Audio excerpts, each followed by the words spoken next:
right, so the talk's about to start. This talk is going to be about building an SOC with Les Ferguson.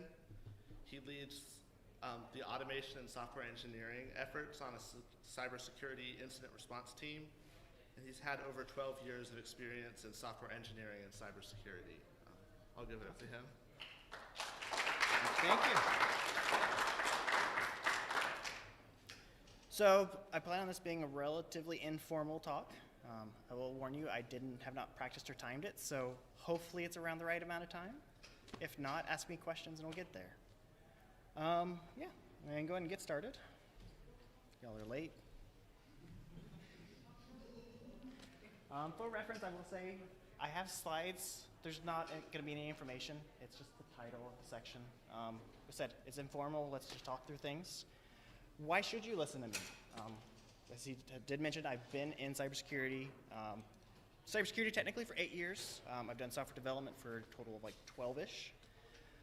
And I've worked through the entire SOC lifecycle. 8 years ago, I started as an associate analyst and was working. I'm going to talk to the topics. So, starting out, people are your most valuable resource, right? A lot of people think it's other things, but it's the people. The people are what make a company. Without people, you don't have a company. So you should treat them like that. You should treat them important. Make sure they know they're valued. You shouldn't be investing in tools with the assumption you're replacing people. That's a thing cybersecurity has a really bad habit of, is going, well, I can just buy this tool, turn it on, and now I don't need to hire anybody to work it. It's not going to do anything for you if there's not someone to tune it, to work through it, to investigate it. It's just waste money. Whereas if you spend a little bit more time on people, you can actually get more value, and then they can take that tool and give you more value for it.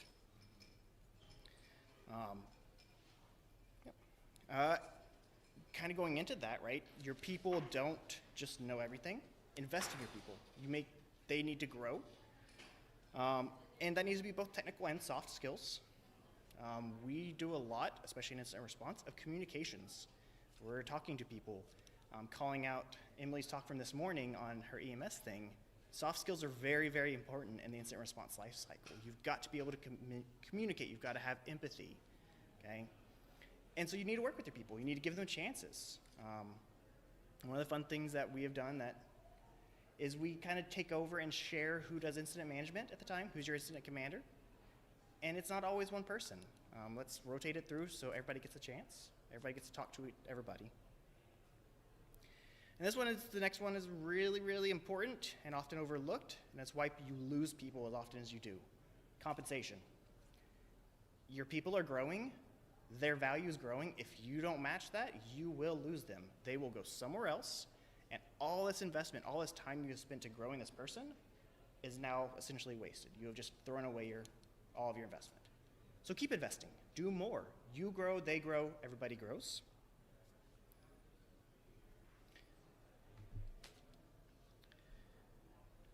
And as you're going, empower the employee, empower the business, okay? Your people that you have spent all this time, you've trained them, you've taught them, you've invested money, they've sent them off to conferences and all that. Well, if you don't let them do their job, you're still losing your investment. Almost everything in here is going to be related to people. That's why it's the first slide. It's how do you keep your people, how do you treat them right? And one of those is giving them power. One of our team mottos and goals that we work towards that my team is focused on is empowering the responder. Is a thing that we put on our metrics and everything. What did we work for to empower the responder, to empower this? Give them the power to make the decisions. Even if they are a tier 1 analyst, just doing your first triage line of defense, they still should have responsibilities. They should be able to feel like they're adding value to your company. So set them up for it. We'll get to a bit more of my things, but one of those is like tuning. A lot of your tier 1 analysts are going through finding false positives day after day after day. And for a lot of companies and SOCs out there, you don't do anything. You close a ticket and it's gone and they never see it again. Or they find a true positive and they pass it off to an incident response team and never see it again. that doesn't give them any value. They don't feel important. They don't feel like what they did actually matters because they never see the completion. They don't see the final product. Keep them involved. Even if they're not the one running the incident to completion, let them shadow. Let them come in and let them do things and make sure they know that their decisions helped. Let them tune.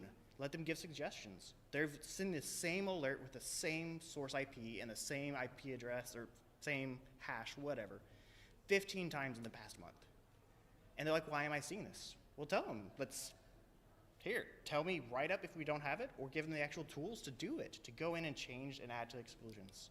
Let them know that they are making things better. They are fixing the things they don't like. Yeah, I lost my notes. There we go. This one is one of my favorite things to talk about, and why I fell in love with the team I work on currently is collaboration, not competition. A lot of companies, a lot of teams are very competitive. It is, how can I make myself better? How can I get ahead? How can I go to the next level? IR especially, that doesn't work because you can't know everything. There's no way that you can go into a major incident and handle it yourself. There are 15 different things, there are 15 different breadcrumb trails that you have to follow to find the true source. And at the same time, someone has to be talking to your senior leadership. Someone has to be adding things into your block lists. You can't do it by yourself. And if you are constantly trying to be ahead of and be better than everybody else, no one's going to work with you. This goes back to that treating people with empathy, those soft skills. Be a collaborative, be a team. One of the things that I've set out to do, and it's one of my favorite things to do as I've gone into leadership, is to say my job is to make it where I don't have to do my job anymore. I have loved being able to see people that I was an engineer and they were an associate. I trained them, I taught them the processes, and I answered their questions. And now, 2 years later, I hear over the cue ball them get asked a question by one of our new associates. And me knowing I don't have to answer that because they can. It's really, really nice to see this collaboration in this team and seeing everybody grow as one. One of my phrases would be, you win if your team wins, not the other way around.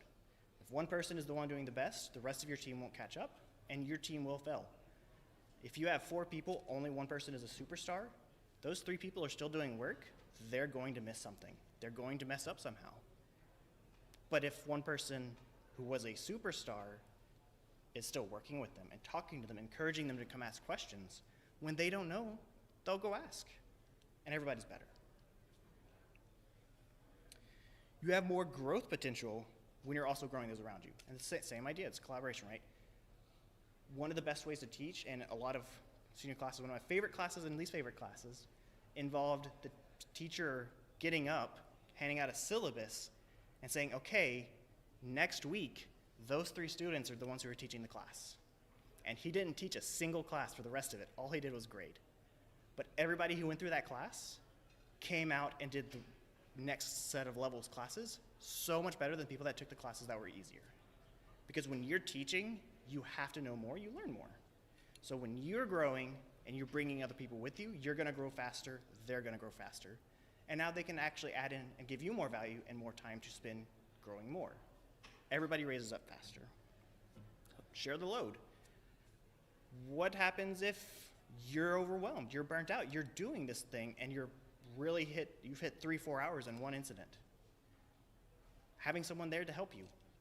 Hey, I need to go take a lunch, I need to go get something out. Here's where I am, here's the data. Share the load. We're all as a team. When the incident hits 24 hours, that first person isn't working anymore. If they are, they're not. Like, you're useless. So things like making a schedule in an incident. That's a really important thing of saying, hey, I've got a team of 6 incident responders, but it's looking like this incident is gonna be more than a few hours. Set up a timeline. Say, hey, first 2 hours, it's these 2 people, then these 2 people, and you trade. Or you go 8 hours, 12 hours, whatever your thing works, trade. Share the load so that nobody burns out. And then my last one, which is why I have this picture here, is buses. And everybody's probably heard it or seen it somewhere. What happens if the bus runs you over on the way to work, right? It's the bus problem. If you are the only person who can do a thing and you don't show up to work and the company or the business fails or can't proceed, that is a problem because it means you can't take vacation. You can't go turn your phone off and relax. You are always on call. You are always working. Don't make a bus situation. Don't have any situation where only one person on your team can do a thing. One person can be better, but at least two people need to be able to do it. You need to be able to take a break, or else you will burn out. That's a big thing in IR and in security is burnout.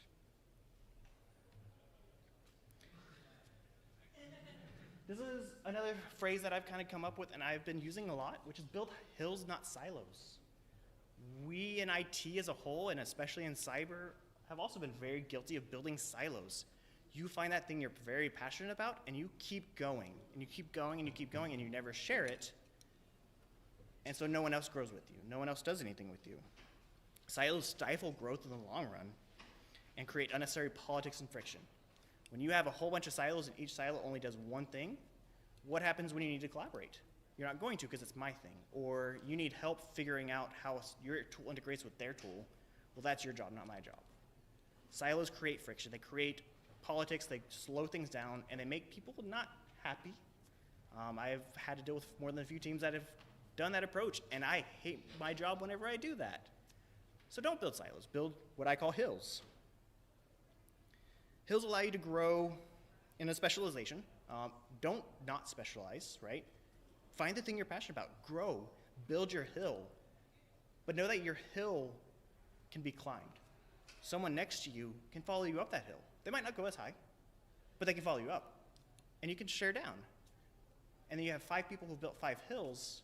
Well, if you have 5 towers, you have 5 towers. They're just next to each other. If you have 5 hills, you made a plateau. Same thing as I talked about earlier, right? Your entire team has grown because you were willing to share the load. You were willing to work with each other, build a hill, not a silo. And things that happen in that one hill, so silo versus hill, right? If something happens in a silo, it stays in the silo. That really gets important in incident response when someone decides, oh, you know what? We don't need those EDR logs because we never use them, so we'll just stop sending them to the SIM. Well, for IR, that was very important, but they weren't in our silo. They never asked us because we never worked together. Whereas if you have a hill, even if they start that process, you'll be having a meeting and they'll go, oh, by the way, our change for this week was we're disabling this. What, you're doing what? This is a thing that's happened that I've had to deal with where someone in their little silo was like, well, I never use these. I'll just get them turned off. And didn't realize the IR team had 10 alerts that all relied on those things that just stopped working one day. And we had to figure it out and we had to get it fixed. Whereas if we talked. And we've built really good relationships in our company where we work with our engineering teams. We work with everything, and we have weekly meetings that everybody goes, hey, I built these things. Here's the changes I've made. Just for informative nature, just so everybody knows what's going on. Even within my own team, I've had this where I have had a team member do a really cool thing, but not talk to anyone about it. And then another team member build another really cool thing and not talk to anyone about it. And then we realized they both built the same thing. We could have saved some effort there. So just talk, communicate. We're all together, we're working, we're building together. This is my last slide. We are going relatively quick. I will be open to any kind of questions if we want any questions. I said I want this to be collaborative, and that includes this. If y'all have questions, want examples, I'm more than happy to share. This one is honestly the most important one to me because, as I said, I started as a SOC analyst. These traffic lights are what a lot of SOCs have. There was a blog or a thing on Dark Reading literally 3 weeks ago that had the metrics that I think on the average SOC has 3,200 alerts created a day and like 10 people to work those. You're not doing that. I can tell you that's not getting done. There was the Target breach way back in the day where in the post-mortem they found that there had been a security alert that triggered on the initial access that never got looked at, right? If you have too much work, you can't do anything. And so we reduce, we automate, we enrich. And that applies to both the technologies and to the people. It's a really good thing, right? Let's focus on that for now. In alerting, in this incident response space, in the SOC, we need to reduce false positives. False positives suck. They drain you, they make you hate your life. They're one of the things that burn you out. And they make you make mistakes. You don't look at things critically anymore because you've looked at the wrong thing 1,000 times, 10,000 times, 100,000 times. So we need to reduce those. We need to figure out. And this feeds back to that empower the employee way earlier in my slide, right? The people working the alerts who are seeing the thing should be able to feed back into that pipeline loop. This is all a loop. Everything goes back and forth. And so they should have the ability to say, hey, either I personally or whoever is responsible, I need a direct connection. Let's talk through how we can get rid of this. And do that early on. When you're already getting 10,000 alerts a day, you can't. It's hard, right? Like there's too much and you risk missing things out. So you're too scared to do it. It's better if you start early, but whenever is better than nowhere, or whenever is better than never, right? Now is better than tomorrow. Just get it done, just get started. Let's automate. In alerts, automating is true positives, right? It's a similar idea. True positives are cool. They're the thing we're looking for. But if you're seeing the same true positive over and over and over, why are you still having to see that? Shouldn't you have done something? This is going to be prevention. This is building out rules in your EDR and your antiviruses. This is building out automations to react. I'm building out a tool that says, hey, this IPS alert is known bad. We know it never triggers a false positive. It's always a malicious scanner. We're not vulnerable to it, but can we just feed that into our firewall as a block and say, they're obviously doing something bad. I don't want to see anything else from them. Because that means now, for that one thing you just automated, you also blocked every other thing they were about to try. And so you could have saved you more true positives. And it stacks. Focus on just getting rid of that noise, just lowering the counts. And then enrich. There's obviously, not everything is an obvious true positive. Not everything is an obvious false positive. There is a pretty large amount of things we investigate because we don't know a way to do it. There's no way to do it. This is the living off the land alerts, which I hate with a firing passion, but we have to deal with them, right? It's the things using things that are legitimate for bad things. And they're hard to do. You can't just automate it or get rid of all the false positives because the bad guy looks the exact same as a good guy. But can we enrich it? Can we add data before you even look at the tool or look at the alert so that we have the full picture going into it? We don't have to log into 15 other tools and extract data and pull event logs and do this. Can we just have a script that goes, hey, solve this, it had this IP address associated with its threat intel feeds are this, there was this hash that results from virus total and any run and all this are these, there was this URL and this URL leads to this with a picture of this, all in front of you. That alert that could have taken 45 minutes or an hour now takes 5 seconds because you can just go, oh, yeah, obvious. Now we escalate or cancel. So enrich. And all of those, each piece of that, honestly can be done with automation and tools. There's no reason for a lot of this to be manual. And that kind of goes to this next phase, which is not, in addition to alerting, let's do the same approach to the people. Let's apply it to our people and our soft skills. Let's reduce, let's automate, let's enrich. With a little bit different perspective, reduce the grunt work. This feeds in, this is the automation. These are the things that you are doing the exact same set of mouse clicks every day, 15, 20, 30 times a day. Each time you do this, it's 2-3 minutes of your day. But you've done this 15 times today. That's almost an hour worth of work that was done doing a thing that is the exact same process over and over. Let's automate it. Let's reduce that work that isn't actually adding to you. And it can add up surprisingly quick. One of my favorite tools and things that I've done is I automated taking malicious indicators from phishing emails and adding them to tools. They just go out throughout the environment and just take, hey, this email's bad, add to the tool. This URL's bad, add to the tool. It seems simple, right? We're just saving a few clicks here and there of logging into our web gateway, our email gateway, uploading it to a list, hitting save. But you look, and each time you do this, you take 5 minutes. Well, we're investigating 50 to 100 phishing emails a day that are true positives and malicious. Well, that 5-10 minutes times 100 is more than a full-time hour or full-time employee's thing. I have just saved a full-time employee. And the best part is, you can tell that to your senior management, and you just saved money for the company. And it's not often cyber saves money. So, same idea with reduce grunt work is automate the repetition. These all feed in the same idea of getting rid of it, yeah. I might have missed it, but what are you using to automate? Anything specific? It is actually a custom application, so we built it from the ground up. It's written in Python. Yeah, so it is relatively modular, so we can actually feed in tools and get rid of them as we migrate. And then it just maintains a list. Can't do too much detail, but yeah. And then like when you're, I don't know, tuning some EDR type of alerts, like what do you use to get to doing that like at scale? So if you have a lot of alerts, like what's your techniques to actually identify what to tune to get to the reduction? That's where you're gonna really need to be on the front line with your people, right? What are they doing that they see the same thing over and over? We do a few different sets of reports and things. We have monthly meetings where we actually do a report that says this alert has this true positive rate, this false positive rate, these numbers, and we look at the one that's the biggest. If it has 100% false positive and it triggered 100 times this month, assign it to someone. This is their thing. They take an hour a day, figure it out.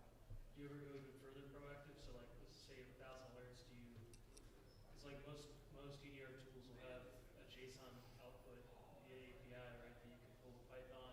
Depends on the tool. Some are friendlier than others, but yes. Sure, but you usually can pull those down, look at all the different options. You can say, okay, what's all the alerts, which ones has the top count? Okay, cool, out of that top count of this alert, which ones have the same exact command line, user, host name, whatever. Mhm. I've been, to answer my own question, I guess, I've been able to look at 1,000 alerts and figure out, oh, like 600 of these are the same exact thing. Let me look at one, see if there's a tuning opportunity or what I can do. Yep. If there's not, it's a one-time thing, which is usually more rare. Close them all at one time, or tuning. Yeah. Look like a rock star, right? Yeah, so there's a few ways to accomplish that depending on your tool. For us, is relatively nice in the fact that our case management tool does a lot of that automated correlation. And so it becomes very easy to go, oh, hey, this indicator is the exact same indicator in 100 other alerts. And so you can just really quickly reference it. Or just whatever your SIM tool, most of them allow you to aggregate by something. And that would be that part of that investigation that's saying, hey, this is obviously a noisy alert. And the person who's going in is going to dig into it. They're going to say, okay, let's look at everything that triggered in the past month, 2 months, whatever, and just put it at a table. Is your strategy just to turn on all the alerts and then see what your case management says, or do you like turn on an alert, monitor, or turn on maybe 2 to 5 alerts, monitor for a few days? Like, what's your strategy there? A little bit of both. It depends on the tool. At the company I'm at, I started when we were literally just building out the cybersecurity program. So I got lucky that it was one tool at a time, and we could just tune it as we went. If I had to go back and we just had everything, yeah, you pick one that you need to focus on. Look for things that vendors have as their high fidelity ones. Most vendors have those, where these are the alerts they know are usually better. You start there, but be quick. I don't find too many like talking about their efficacy versus like their severity. It's usually embedded in some things, so it depends on the vendor. A few of the IPS vendors will also, it won't be just straight up, hey, this is obvious false positive, but the severity will match with also like an impact metric or some other metric they have, and you can start correlating them. What we have done is take a relatively big baseline of these set of alerts, which are like malware alerts or C2 alerts. We just assume those are true up front and turn them on in full block. It has caused issues before, but it's also prevented issues. But then we keep up, you keep looking at it, and you're not going to be able to just take it and get it right the first time. Our alert fidelity is very much a sine wave. It's up and down, up and down. Because what you do is you notice you're doing more false positive work than you would like, and so you start assigning out those rules. Let's look at the noisy ones, let's get them down. Well, now we've gotten rid of our false positives, but we have more time every day. We've got more time to do things. Let's go build more. Well, those new ones are also adding more alerts, and those are false positives. And so your alert goes up. It's hard if you are coming in and you're already getting 10,000 alerts. Like if you just going straight into it and it's not tuned at all, you just chip away at it. If you're at a point where you've already got it relatively stable, you can do it in those batches. You can go in, get this new tool, let it run for a month or two. Probably don't create cases with the data up front if you can.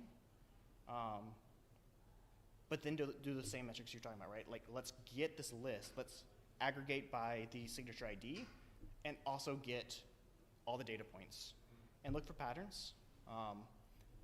However you want to do that. Some people like doing it with the maps, your various threat maps and intel maps where you have everything in things. I hate those.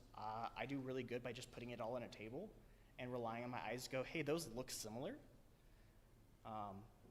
But however it works for you. Just give you like a nice Python or PowerShell script because you can like literally output and say unique with a count. You can see, oh, this is definitely the same exact output.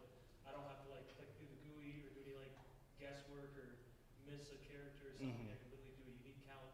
And then I personally am really quick to throw stuff into Python. Other people within the incident response team are not as quick to do that. yeah.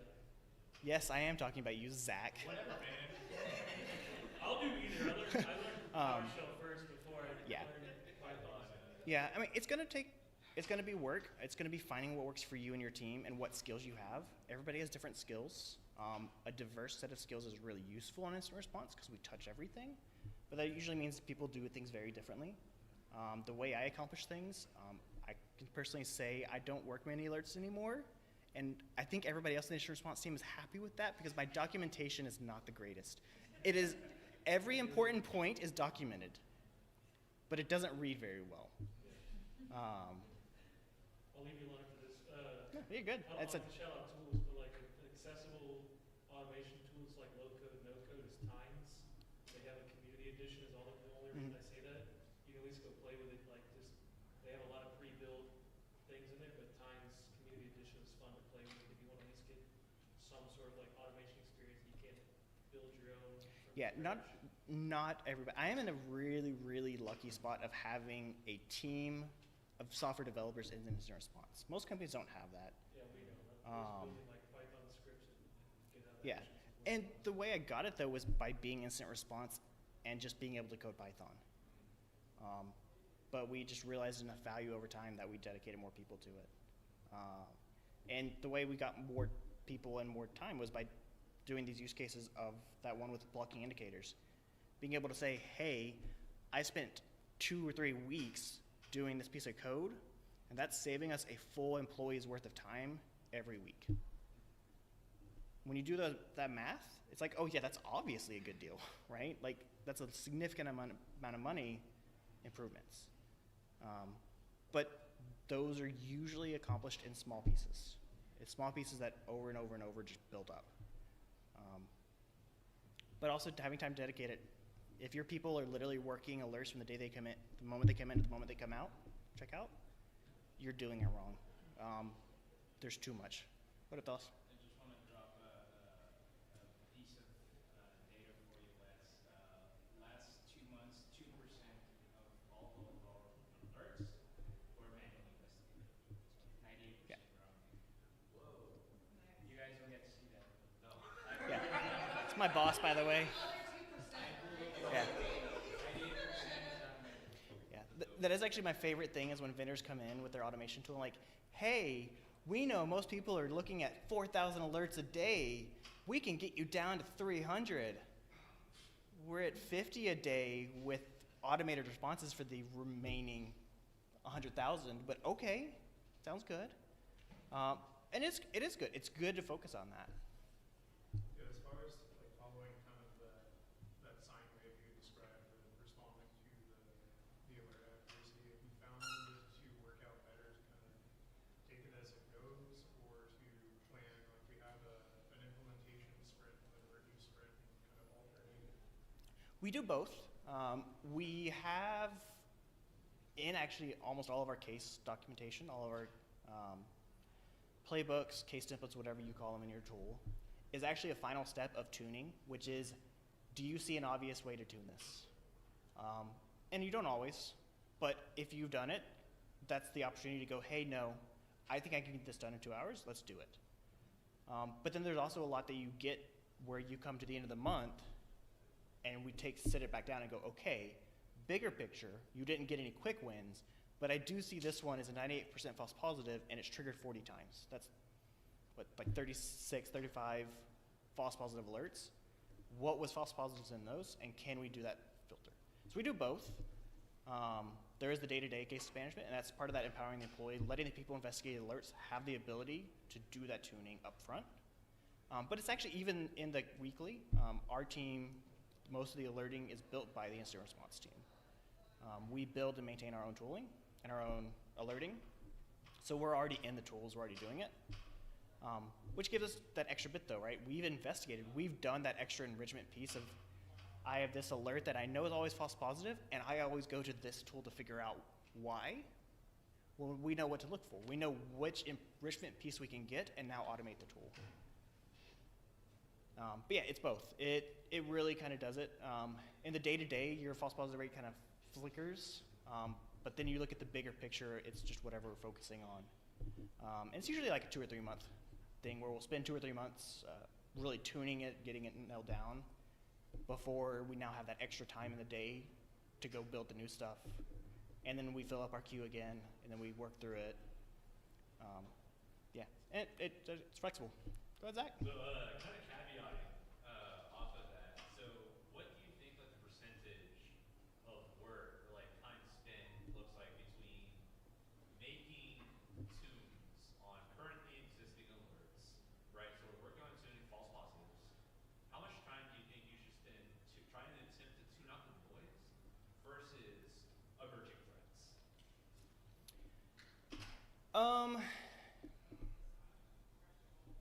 When you say emerging threats, you mean Like 0 days, like but it's so here's the other thing too. So think about like like writing the rules, like the yeah, definition? yes, running right. Like how much time? Those feel separate zoning rules. Yeah, so just I mean, it stacks into it. Like it is a very important part because it does feedback. It's going to depend on the way your team is built and how much manpower you have. With us, we're special because our IT team is the detection engineering team, so it does feed into that part. We do keep a pretty dynamic approach of everybody in our team is doing research. We're doing things constantly. We're seeing as the worst one I hate because it was a very long weekend, Log4Shell coming out. Like we see that bubbling up through all the communities going, I now know what my weekend's dedicated to. But when you have those really high visibility ones, that's where you drop 2, 3 people out of the day-to-day that is almost always not a big deal and say, hey, you've got to figure it out. In that example, it took us 4 hours to have a smart alert that was actually extracting the C2 and callback domains, deobfuscating them, adding them to a lookout, and then checking other logs to see if we had a successful callback to the IPs. But that was very dedicated work where I wasn't doing anything else. More day-to-day stuff, just you keep up, you see what it is. I personally like every engineer to have at least one forward-looking project. And that could be doing more alerting. It could be they really like to create new detections, they're doing research. They're looking at, Oct is popping up more and more in the incident area, right? We're seeing more and more SSO type attacks. Let's dedicate 2 or 3 hours a day at most, but usually like an hour or 2 a day, or a day that you spend 4 or 5 hours on it a week. Let's dedicate some time. Let's just build it. Other teams have full straight up detection engineering teams. I don't like having those separated from IR personally because you build things that aren't useful to the IR team. Been in that boat where people keep building things saying, hey, you really need to look at this, and then incident response looks at it and goes, why it's absolutely useless and has no data in it that I can use. It's nice to be there, it's nice to touch it.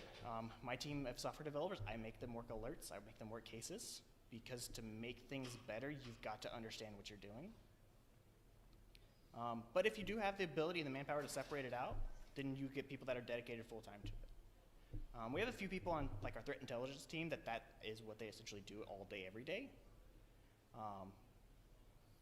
But there's also a lot of that where it's us going to them and saying, hey, your thing sucks, please fix it. So it goes both ways. Yeah, I mean, that answers kind of the question. When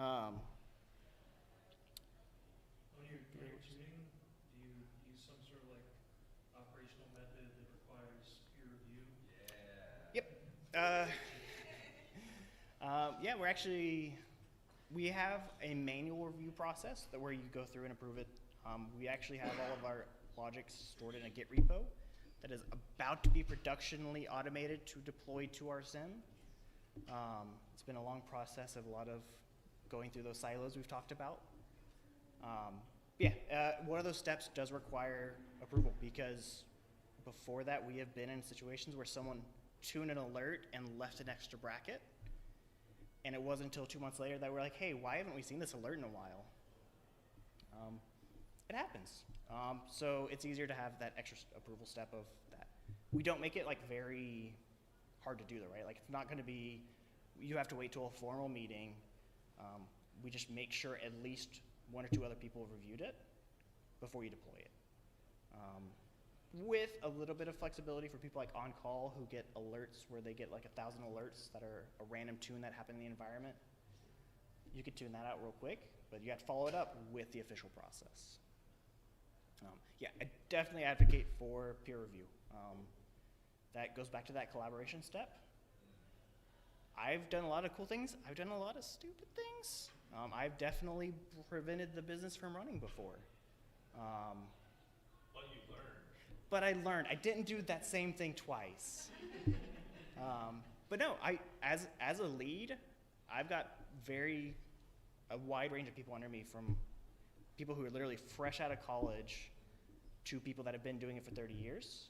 I still have them peer review my code. They have to approve my code, even though I'm the lead, even though I'm the one who's been around forever. Because there have been more than a few times that those people, even the people that have only been working for 2 months and just got out of college, will be like, but why did you do it that way? Well, I just wasn't really thinking, but maybe you're right. Maybe it would be better a different way. Peer review is important, but don't make it too roadblocky or red tape. Keep it collaborative, keep it friendly. You're doing things to build. Pretty much my entire deck has been, everything is the same thing. It's all about working together, building each other up. And that's the same thing. Peer review is not a way of catching people who made mistakes. It is a way of making sure everybody builds better. I'm thinking this is why, what's your thoughts, just putting more than one brain on it. Oh yeah. And sure, sometimes I find mistakes too, which is great, but Yeah. it's mostly collaborative too. Yeah, it's 100%. How many times, multiple people here, how many times I've been in Emily or Zach's cube over here because we're all working on something going, well, what if we do it this way? No, we don't have those specific logs, but we do have these logs over here. Okay, yeah, and we could add this together. Yeah, all of our coolest stuff has been built as a team. I joke that I need to blow up y'all with like one of the guys on my team, because most of the time I flip up on a script and I can't figure it out, and I just need his help, and he never even gives me help. I just talk to him and figure it out as I tell him what I'm doing. Zach's And it's pointing like, at me currently. Never mind, thanks for listening to me. Yeah, that part about me being very happy that I don't have to actually answer questions anymore, I've kind of become that guy now, where they'll come to me like, hey, so I'm looking at this thing, and I'm really working through this part, and this is what I'm saying. Oh. Do you walk away like, Blow up all, you're good. you're welcome. I worked really hard on that one. I feel it. I realized I missed one of my bullet points. One of my big things, and we've kind of talked about here, is the false positive, true positive. A really dangerous place to be is focused on true positives and false negatives over false positives. And what that means is you are insistent that you have to see every bit of bad traffic. You have to catch everybody and everything. What that does is that opens you up to that false positive slew. Because everything you catch is also catching 2 or 3 other things, or 10 things, or 100 things, or 1,000 things. And sometimes it is actually better and more secure to allow false negatives, to allow you to actually miss a thing, if that comes at the cost or at the benefit of getting rid of 15,000 alerts, right? Because guess what? If you have 15,000 alerts in your queue, that one true positive is not getting investigated. You're not going to see it. So sometimes you do. Sometimes you overtune your alert, and then you need to come in. But then you do this defense in depth thing that's everybody talks about, right? Let's have 2 or 3 different tools, different alerts that stack, and that one that slipped through will get caught 3 other places. Yeah. So what about doing stuff like risk-based alerting? That seems to be a trend in the industry. I like the idea of risk-based alerting. I haven't seen a lot of people that have truly done it to the level that it could do. For reference, I'm actually a statistics guy. That was my focus in school, was statistics. I love data science. I love doing those numbers, and it's been really good for tuning alerts and being able to see patterns. Risk-based alerting is really, really hard because not everything is always the same risk. One activity done one specific way is one thing, but doing it a different way is actually a different risk, and adding it together is hard. It's also a whole lot more tuning. You have to have people that are dedicated to making sure your scoring is always floating and maneuvering, and it's going to change. This false positive alert in queue, a really high false positive, should have a lower risk. But when you tune that alert, well, now it should be a higher risk because you've just done it. But it doesn't usually get tuned. If you can do it and you can dedicate the time to it, it's really useful. I like to do 2 approaches, a lot of really high fidelity alerts, and then low fidelity alerts that you can build into a bigger picture. Do you do that from like a correlation perspective though? Like, it's cool to have the risk score, that's great for an individual alert, but that doesn't get you too far. It's not until you start to aggregate those together with like an actual correlation. Yeah, you've got to start tying a bunch of things together to get the value out of it. Like some platforms build it like out of the box. Like Elastic kind of has it out of the box, it's okay-ish, and they're working on like a Gen AI correlation or attack discovery to do it, which is cool because it does even greater correlation of host, user, process, command, stuff that's hard to do for a human. Yeah, I mean that's, if you get into it and having like a really good data science team is going to be really good. A lot of those things can be done with relatively simple alerts by just tuning your alerts up front. So there are a lot of those alerts that become really valuable there that I've seen become really valuable just by figuring out what's always triggering it to be bad and excluding that very specific piece. And some of those alerts that would have been noisy and would make really good risk-based actually become decent alerts. But we do also have our own UBA tool, right? We've got that too. I'll be honest that it doesn't get used nearly as much as a lot of our other alerting because we usually catch things with other alerts before the risk-based score becomes an issue. But we have a lot of people that have been dedicated to building out the things over the years. Is your UBA more focused on risk scoring, or is it more focused on like anomaly detection? It's a little bit of both. It does risk scoring, but then the anomaly detection also creates the dynamic risks. Yeah, ours is more baselining, and when things deviate from baseline, it raises up, which are not always high fidelity, but they're like, you should probably go look at that, but they end up being pretty decent most of the time.